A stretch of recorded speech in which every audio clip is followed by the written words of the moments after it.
رب اشرح لي صدري ويسر لي أمري واحلل عقدة من لساني يفقه قولي رب زدني علما اللهم فقهنا في الدين اللهم إني أسألك علما نافعا ورزقا طيبا وعملا متقبلا السلام علیکم ورحمۃ اللہ وبرکاتہ۔ کیسے ہیں آپ سب؟ امید ہے خیریت سے ہوں گے۔ اللہ سبحانہ وتعالی ہم سب کی زبانوں پہ قرآن پاک کو بہت آسان بنائے اور آخرت میں ہمارے لیے یہ نجات کا ذریعہ بنے، آمین۔ آج انشاءاللہ ہم سیکھیں گے حرف با کی صفت اور اس کی مشق۔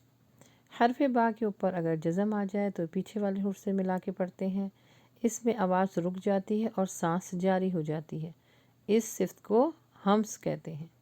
فا کو باریک کر کے پڑھا جاتا ہے اور اس صفت کو استفال کہتے ہیں، یعنی باریک کر کے پڑھنا۔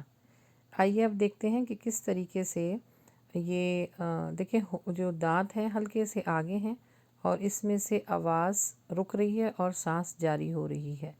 تو آئیے سنتے ہیں۔ اف اف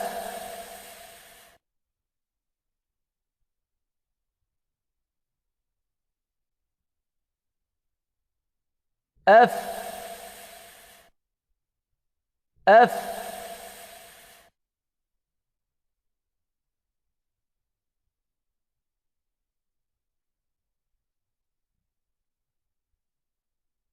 اف